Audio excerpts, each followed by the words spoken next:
주님께서 이끌어 주신 발걸음을 이 예배당임을 너무나 감사를 드립니다. 우리가 주님 앞에 예배할 수 있도록 허락하여 주심을 감사합니다.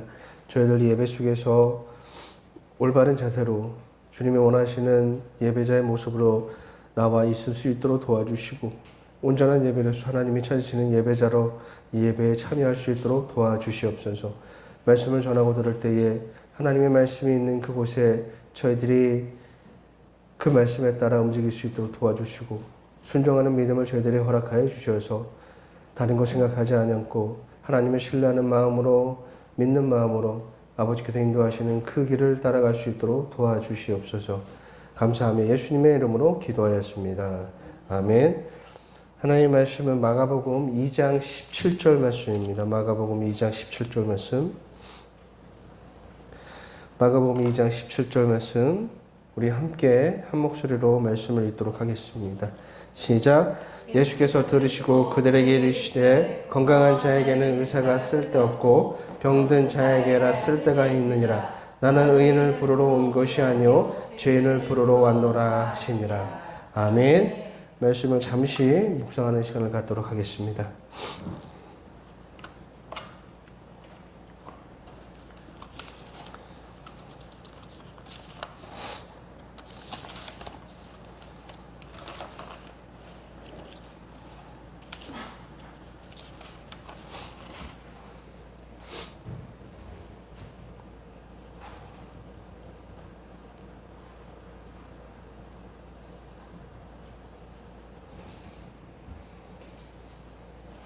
청소하는 사람하고 닦는 사람을 구분해서 이렇게 하면 좀 되겠죠? 그죠? 청소할 때. 저 안에도 좀, 저기 잘 안 쓰다 보니까 저 안에도. 네, 저 안에도 닦으셔야 돼요, 저 안에도.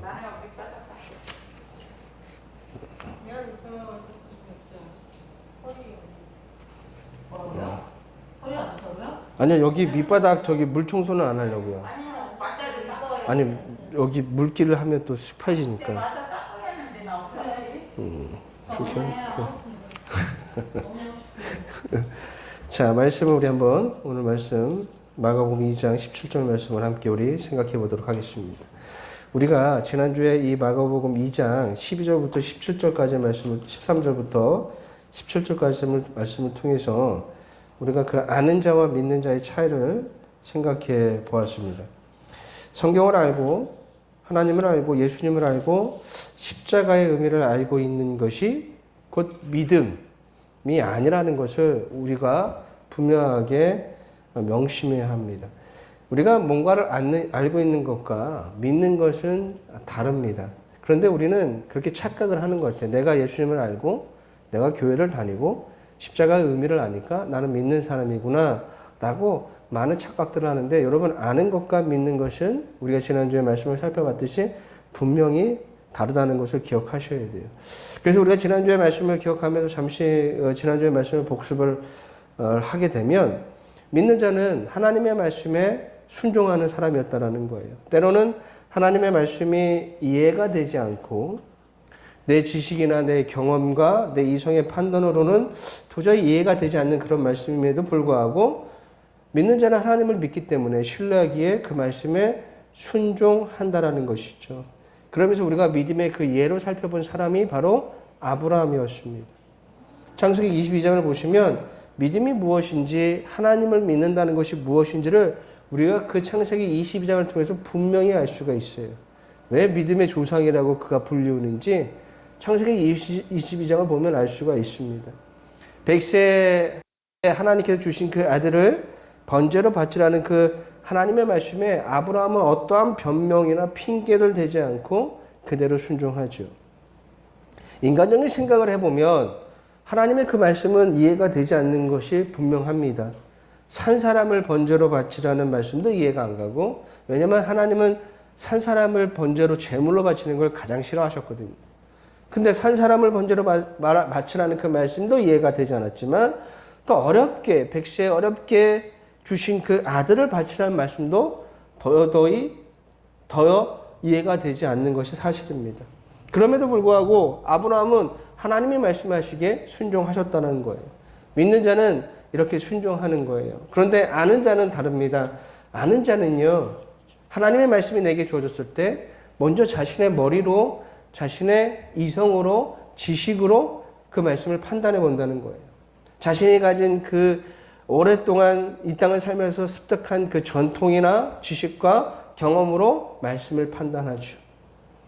그러면서 저와 여러분이 살펴본 것이 이 본문을 통해 살펴본 사건이 두 사건이었어요. 먼저는 중풍병자의 사건이었고 그 다음으로 세리 마태에 관한 사건이었습니다. 중풍병자를 통해서 예수님은 죄사함에 관한 말씀하셨습니다. 그리고 세리 마태를 통해서는 죄인과 어울리는 예수님의 그 태도에 관한 이야기를 우리들에게 해주고 계십니다. 예수님께서는 중풍병자를 고칠 때 이전과는 다르게 죄사함에 관한 말씀을 하셨는데 이 발언이 서기관과 바리새인들을 매우 분노케 했다는 것입니다. 인간적으로 보면 분명히 충분히 그들의 분노가 이해가 됩니다. 왜냐하면 당시에 예수님은 자신이 누구인지를 확실하게 밝히시지 않으셨습니다. 지금은 우리야 성경 66권을 다 가지고 있고 완성된 66권의 성경이 있고 이 말씀을 통해서 예수님이 그리스도이시고 하나님의 아들이시며 하나님이심을 우리가 성경을 통해서 우리는 배워서 이미 알고 있기 때문에 예수님이 누구인지를 알고 있잖아요. 하지만 당시 유대인들은 예수님이 어떤 분인지를 알 수가 없었습니다. 예수님이 누구인지를 사람들은 잘 몰랐어요. 그래서 보시면 시간이 어느 정도 지나가요. 예수님께서 사역하신 지 어느 정도 시간이 지난 후에 예수님께서 제자들에게 묻습니다. 마가복음 8장 27절과 28절 말씀을 보시면 예수님께서 물으세요. 예수와 제자들이 빌립보 가이사라 여러 마을에 나가실새 길에서 제자들에게 물어 이르시되 예수님이 묻습니다. 사람들이 나를 누구라고 하느냐? 제자들이 여짜와 이르되 세례 요한이라 하고 더러는 엘리야라 더러는 선지자 중에 하나이다. 사람들이 나를 어떤 사람으로 보고 있느냐라고 물어봤을 때 사람들의 지금 여론이 이런 거라는 거예요. 엘리야, 세례 요한이 다시 태어났다. 세례 요한 같은 사람이다. 아니면 능력 있는 선지자다. 막 그렇게 사람들이 보고 있다라는 거예요. 분명히 예수님께서 공생애를 시작하시고 사역을 시작했음에도 불구하고 많은 시간이 지나갔음에도 불구하고 여전히 예수님이 누구인지를 사람들이 모르고 있다라는 거예요. 정확하게. 마가복음 2장의 이 초창기는 뭐예요? 예수님의 사역의 초창기에 일어났던 시기이기 때문에 더더욱 예수님을 알 길이 없었습니다. 당시에 이런 일들이 많았거든요. 무명의 선지자가 어느 날 갑자기 나타나서 작은 동네에 나타나서 많은 놀라운 일들을 행하고 사람들을 막 고치면서 군중을 모으는 일들이 예수님한테만 있었던 것이 아니라 그런 일들이 자주 있었던 시대였어요. 자, 사도행전 5장 36절과 37절 말씀인데 한번 읽어보도록 하겠습니다. 시작. 이전에 전에 들어와 보다가 일어나 스스로 서성하네 사람이 약 400명이나 따르더니 그가 죽임을 당함에 따르던 모든 사람들이 흩어져 그 후에 호적할 때에 갈릴리의 유다가 일어나 백성을 깨어 따르게 하다가 그동안 망한 즉 따르던 모든 사람들이 흩어졌느니라. 그러니까 이런 일들이 비일비재했거든요. 그러니 서기관과 바리새인들이 예수라는 인물을 검증할 필요가 있었던 거예요. 이 사람이 진짜 누구인가? 혹시 잘못된 길로 이끌지는 않을까라고 해서 그 무리에 속해 있었던 거예요. 검증을 하기 위해서 서기관과 바리새인들이 무리에 속해 있었는데 갑자기 예수님께서 죄사함을 말씀하시는 거예요. 이건 신성 모독성 발언입니다. 이게 그들이 화가 났던 거예요. 근데 자, 여기까지만 보면 서기관과 바리새인의 분노를 우리가 충분히 이해할 수 있는데 거기에서 멈추었어야만 했다는 거예요. 왜? 예수님의 말씀이 말씀하신 대로 그대로 이루어졌기 때문입니다. 예수님께서 하신 말씀이 그대로 이루어지지 않았다면 그것은 분명히 신성 모독입니다. 하지만 예수님께서 하신 말씀대로 이루어졌어요. 그렇다면 이제 생각해 봐야 되는 거예요. 고민해 봐야 합니다. 근데 문제는 뭐였냐면 이 아는 자들의 문제는 자신이 지금까지 배워온 그 지식, 경험, 그 전통에서 벗어나지 못한다라는 거예요. 그 틀에서. 자신이 경험한 그 틀에서. 자신이 배워온 그 지식에서. 그 전통에서 벗어나지 못하고 있다는 거예요. 이런 일은 세리 마태 사건을 통해서도 알 수가 있었죠. 세리 마태는 어떤 인물이었습니까? 우리가 지난주에 세리 마태를 잠깐 살펴봤는데 이 사람은 나쁜 사람입니다. 욕을 먹어도 싼 사람이에요. 나라를 팔아먹고 동족의 피를 빨아먹는 아주 나쁜 사람입니다. 그래서 여러분 이 세리는요, 마태는요, 유대 법정에 증인으로 설 수가 없는 인물이에요. 내가 어떤 사건을 내 눈으로 똑똑히 봤어요. 그래서 이제 법정에서 그가 증언을 하더라도 그의 진술은 법정에서 인정받지 못합니다. 그 정도로 없는 사람 취급받는 사람이었어요. 그렇기 때문에 공동체 모임에도 나올 수가 없었습니다. 근데 그런 사람과 예수님이 어울리시는 거예요. 너무 이상하잖아요. 저런 사람 말고도 이 유대인 중에 어울릴 사람이 얼마나 많습니까? 많은 사람들이 있는데 보란듯이 예수님이 그런 사람들과 어울리시는 거예요. 사람들의 비난, 조롱, 비판의 목소리가 분명히 있을 것인데 그리고 분명히 있다는 사실을 분명히 예수님도 알고 계시는데 예수님은 굳이 그런 비난을 받을 만한 일들을 지금 하고 계시는 거예요. 인간적으로 보면 이해가 안 되죠. 그런데 아주 중요한 것이 있다는 거예요. 놀라운 것은 그 나쁜 사람들이 예수님을 만나니 변화되었다는 것입니다. 이제까지 세리로서 비난받는 일을 했던 사람이 예수님을 만나고 나서는 예수님의 제자가 되어서 좋은 일을 하는 사람으로 변화되었다는 거예요. 죄인들과 그 어울림이 단순히 먹고 마시는 것으로 끝났다라면 예수님의 행동은 분명히 사역하는 데 있어서 많은 장애물이 되었을 것입니다.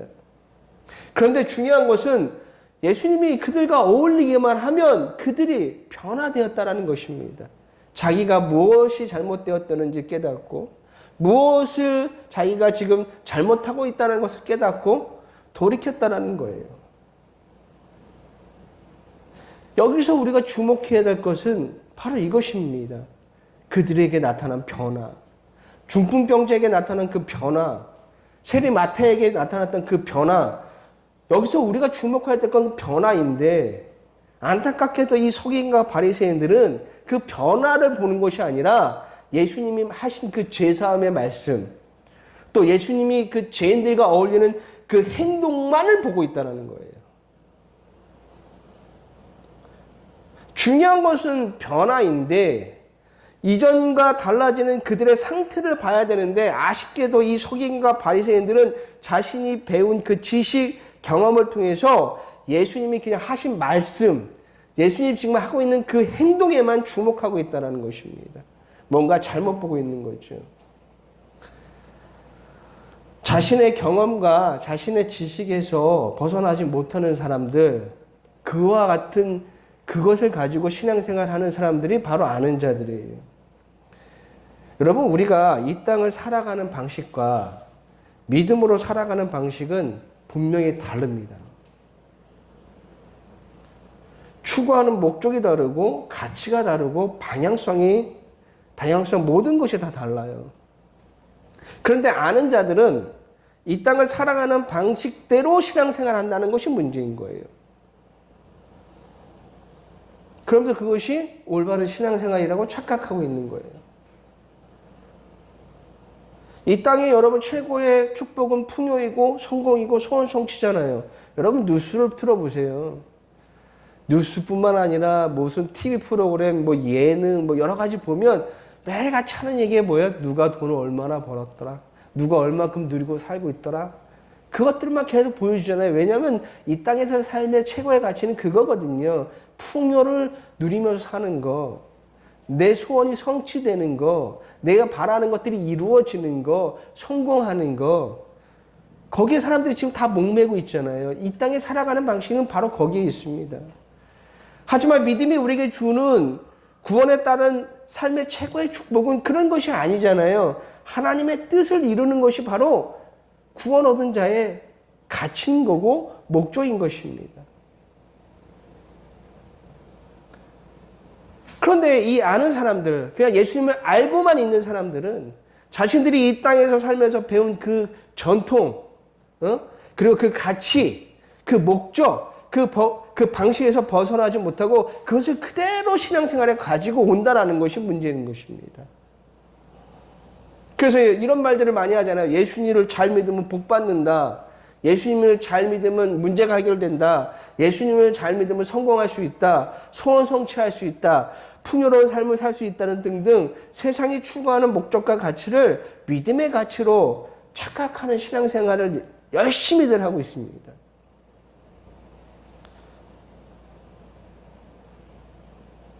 그래서 막 뭔가를 열심히 하죠. 세상에 사는 것처럼 뭔가 열심히 하면, 간절하게 신앙생활하면 뭔가 하나님이 우리의 소원을 이루어주는 것이 가장 큰 축복인 것처럼. 그래서 세상에 성공하면 하나님의 은혜로 성공했다라고 얘기하고. 여러분, 구원이라는 것이 뭐냐면, 구원이라는 바로 이런 겁니다. 우리가 세상을 살면서 우리가 습득한 그 지식, 경험, 전통, 목적, 가치가요, 성경 말씀에 있는 하나님의 목적과 가치를 이루는 것으로 변화되는 것이 바로 구원인 거예요. 여러분이 구원을 얻으면 여러분의 삶의 목적과 가치와 삶의 태도들이 말씀을 통해서 변화가 나타나는 것입니다. 그것이 구원이에요. 세리 마태가 예수님을 통해 구원을 얻고 변화되었으니 이제 어떻게 살아가요? 이제는 자기의 욕망대로 살아가는 자가 아니라 예수님의 말씀에 귀를 기울이고 예수님의 발자취를 따라가는 사람으로 변화된 것처럼, 구원이란 우리의 욕망에 따라 세워진 그 목적, 가치, 의미, 우리의 삶의 그 수많은 부분들이 변화되어서 그 모든 것들이 하나님으로 향하는 것, 그렇게 변화되는 것, 이것이 바로 구원인 거예요. 여러분들이 구원을 받으면 이러한 변화가 우리의 삶에 나타나는 것입니다. 그런데 예수님을 믿는 자가 아닌 아는 자들은 세상에 살아갔던 그 방식, 습득한 그 지식, 경험, 그 전통에서 벗어나지 못한 상태에서 예수님을 신앙생활을 하고 있는 거예요. 그러니 신앙생활을 하면서도 그들 안에 구원에 대한 확신이 없습니다. 교회를 그렇게 오래 다녔음에도 불구하고 구원에 대해서 물어보면 어물쩡거려요. 왜 그럴까요? 왜 확신이 없을까요? 구원을 경험하지 못했으니 확신이 없는 겁니다. 여러분, 구원은요, 매우 강렬한 경험입니다. 잊으려고 해도 잊을 수가 없어요. 왜냐하면 나의 모든 것이 변화되기 시작하니 그 경험을 어떻게 잊을 수가 있겠습니까? 나의 생각이 변화되고 내 목적이 변화되고 세상을 바라보는 내 시야가 변화되는데 그 경험을 어떻게 잊을 수가 있어요? 분명 구원이 나에게 찾아오면 새롭게 나타나는 변화에 적잖은 당황을 하기 시작해요, 사람들이 처음에는. 그리고 또 여전히 내 안에 있는 그 세상을 향한 그 욕망과 또 세상에 살았던 그 옛 습관들이 남아있어서 치열하게 싸우기도 하지만 나에게 이 찾아온 변화를 절대로 잊을 수가 없습니다. 그런데 당신은 구원받았습니까? 라고 물어봤을 때 그 대답을 확신하지 못하는 이유는 구원이 나에게 없기 때문인 거예요. 내 삶 전체를 바꾸는 경험인데 어떻게 그 구원을 모를 수 있겠습니까? 아는 자는 구원에 대한 확신이 없습니다. 아는 자들도 겉으로 볼 때는 신앙생활을 정말 열심히 합니다. 왜냐하면 그들에게 있어 이 열심과 열정이 곧 구원의 증거가 되기 때문입니다. 아는 자들에게는 구원이 없으니까 확신도 없겠죠. 그러다 보니까 자신의 행동으로 구원을 확신하려고 하는 습성이 있습니다. 말씀에 순종하는 그 행위를 막 의존합니다. 나의 열심과 나의 열정이 곧 구원의 증거라고 생각을 합니다. 교회를 열심히 다니고 예배에 빠지지 않고 각종 이름에 헌금을 내고 교회 내에서 봉사하고 헌신하는 그 행위를 구원의 증거로 생각하고 있다는 거예요.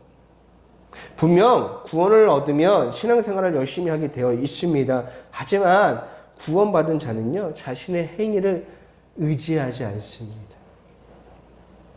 그의 차이예요. 구원받은 사람과 아는 사람이 똑같이 정말 겉으로 보면 둘 다 열심히를 해요. 근데 여러분, 아는 자는 자신의 열심히 신앙생활, 그 행동을 의지하지만 믿는 자, 구원받은 사람은 자신의 행동을 의지하지 않습니다. 신뢰하지 않아요.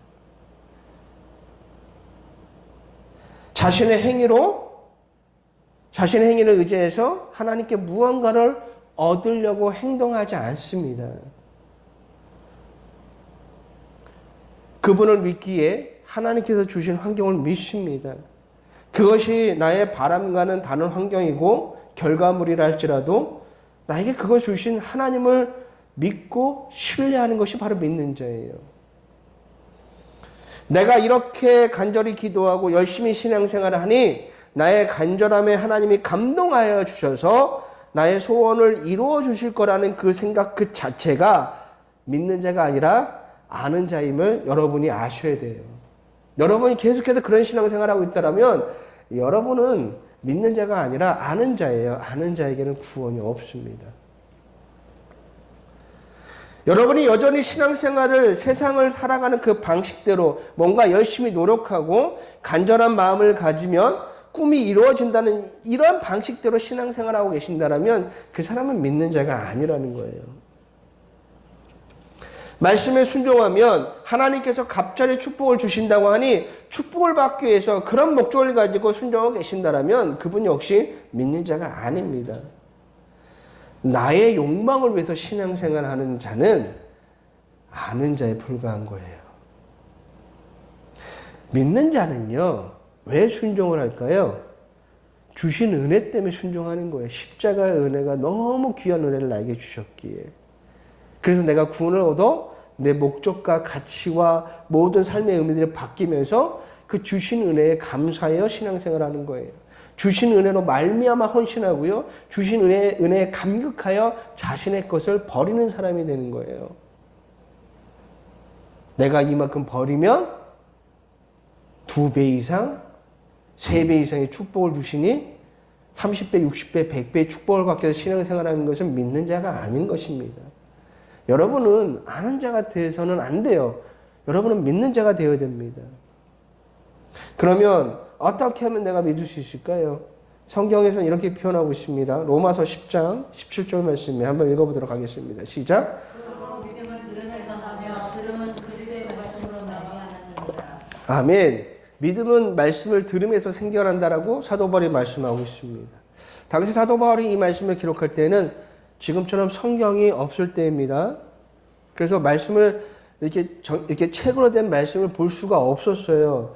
유일하게 그들의 말씀을 들을 수 있었던 건 사도들의 입을 통해서 전파되는 말씀이 그들이 말씀을 들을 수 있는 유일한 창구였습니다. 그런데 지금 우리에게는 성경이 있잖아요. 여전히 직접적으로 하나님의 말씀을 듣는 사람들이 있다라고 말하는데 절대 신뢰하지 마십시오. 그럴 필요가 없어요, 이제는. 하나님께서 그렇게 주시지 않아도 돼요. 왜요? 이미 예수님께서 십자가에 달려 돌아가셨고 거기에 대한 모든 해석, 의미들이 다 성경에 기록되어 있기 때문에 더는 하나님께서 우리에게 직접 말씀하지 않으셔도 돼요. 뭐가 더 필요합니까? 십자가 달려 돌아가신 그 예수를 믿으면 구원받으면 되는데 뭐가 더 필요하다 이거예요. 뭐가 더 필요합니까? 근데 자꾸 다른 거, 성경 외에 다른 음성을 듣고 그것이 하나님의 음성인 것처럼 말하는 사람들이 있는데 그런 사람들 피하십시오. 다 가짜입니다. 그때는 성경이 없었기 때문에 사도들에게 듣는 것이 유일하게 하나님의 말씀을, 예수님의 말씀을 들을 수 있는 유일한 창구였다면 지금 우리에게 성경이 있습니다. 그러면 이 로마서 10장 17절 말씀을 이렇게 바꿀 수 있겠죠. 믿음은 말씀을 보고 듣는 데서 생긴다는 것이죠. 그럼 말씀을 볼 때 왜 우리에게 믿음이 생길까? 여러분, 우리가 말씀을 볼 때 가장 먼저 생각해야 할 것은 나라는 존재가 어떤 존재인가를 생각하게 합니다. 내가 어떤 존재인 것을 깨닫는 것. 바로 내가 죄인이라는 사실을 깨달을 때 믿음이 우리에게 찾아옵니다.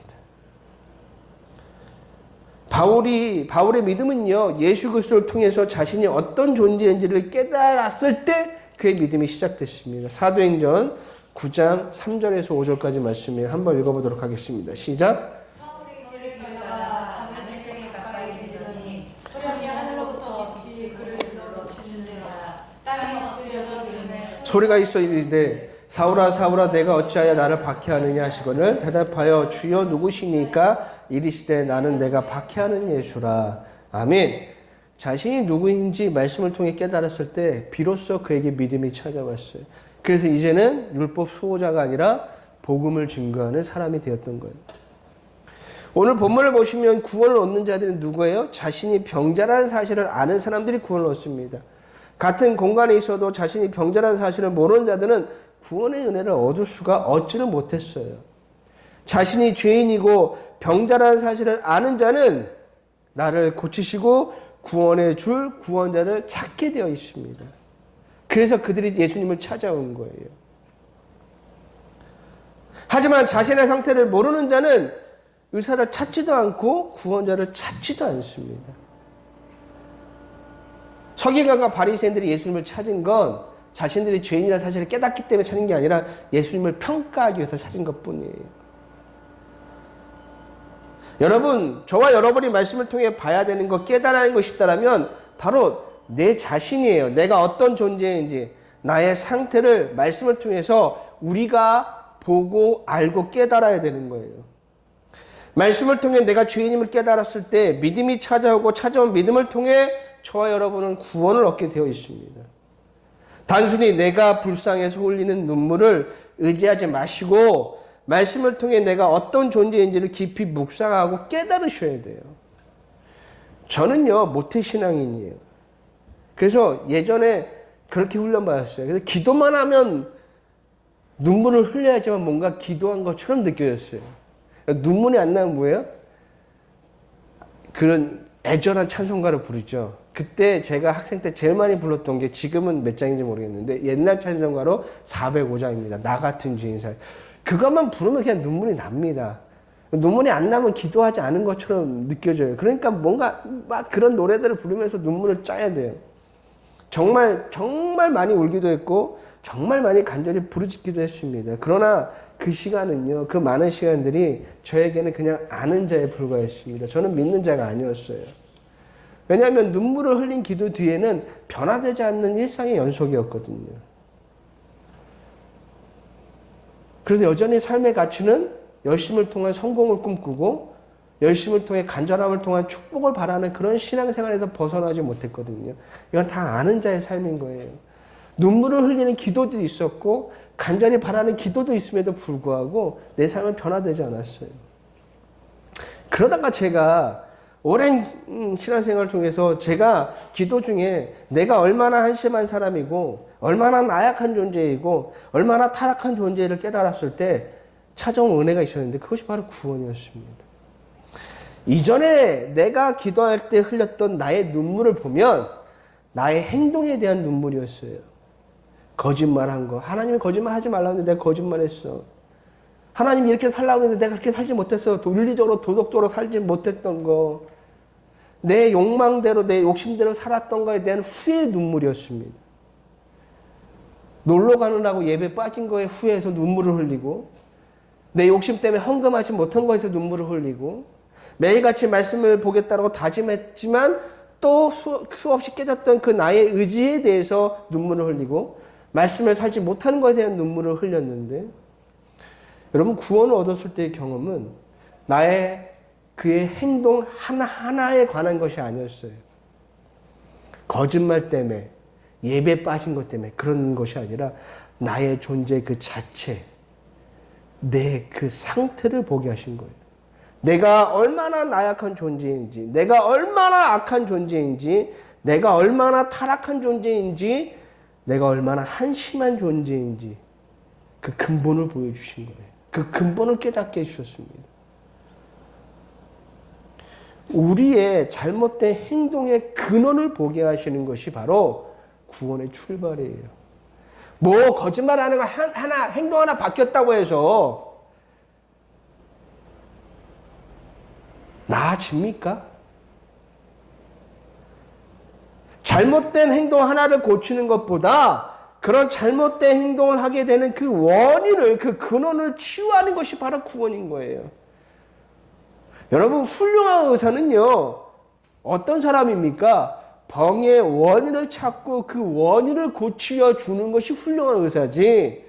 내가 아파서 병원 갔는데 원인은 찾지 않고 그냥 진통제만 놔주면, 진통제만 처방하면 그 의사는 훌륭한 의사가 아닌 거예요.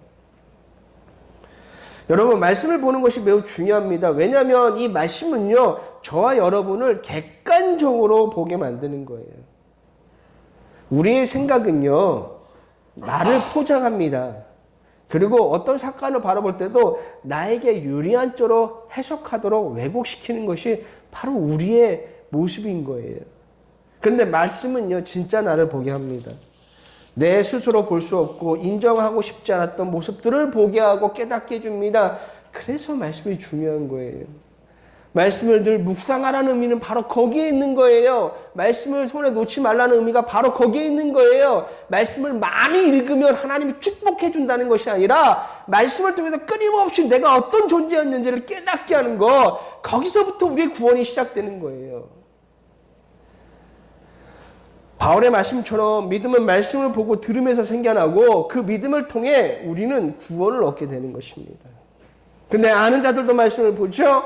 그런데 그 말씀을 보는 용도가 자신을 보는 데 사용하지 않고 내가 어떻게 하면 이득을 얻을 수 있을까를 생각하면서 말씀을 보잖아요. 야, 아브라함이 순종했더니 부자가 되었더래.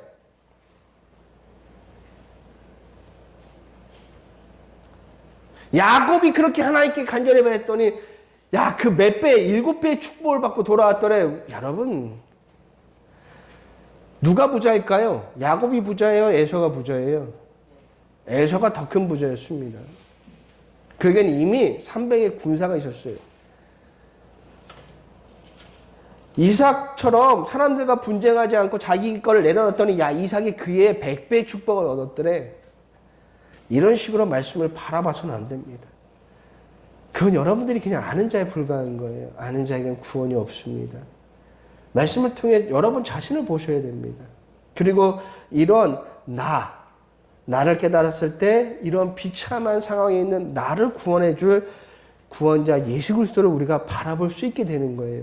예수님을 바라라는 것은 여러분이 어떤 존재인지를 깨달아야지만 예수님을 볼 수가 있어요. 뭐 십자가를 놓고 뭐 예수님의 그림들, 예수님이 어떻게 생겼는지는 아무도 알 수 없는데 막 잘생긴 예수님의 사진을 보고 그걸 본 게 예수님을 바라보라는 게 아니에요. 우리가 예수님을 바라볼 수 있는 것, 내가 어떤 존재인지를 깨닫게 될 때 구원자 예수님을 찾게 되는 거예요. 바울이 이런 고백을 합니다. 로마서 7장 22절에서 25절까지 말씀을 한번 읽어보도록 하겠습니다. 시작. 내 속으로는 하나님을 즐거워하되 내 지체 속에서 한 다른 법이 내 마음의 법과 싸워 내 지체 속에 있는 죄의 법으로 나를 사로잡는 것을 보는구나.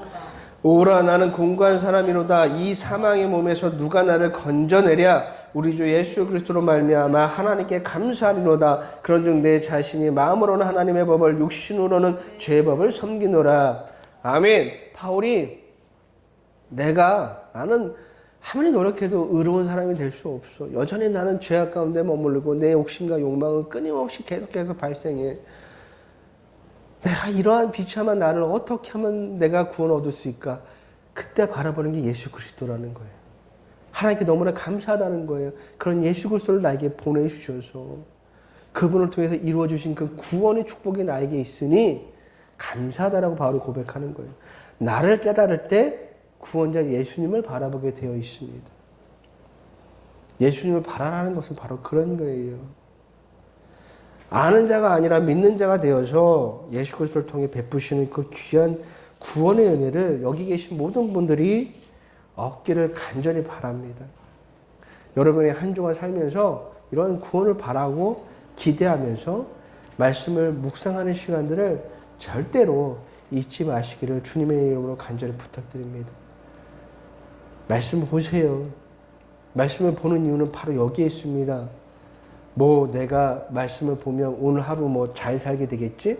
말씀을 보면 오늘 하나님 날 지켜서 나에게 축복, 이게 아니라 여러분 말씀을 통해서 여러분 자신을 보시고 여러분 자신을 깨달았을 때 그 통해서 주시는 그 믿음을 통해 구원을 얻을 수 있기 때문입니다. 말씀을 놓치지 마시기를 바랍니다. 이 시간 우리 말씀을 기억하면서 함께 기도하도록 하겠습니다.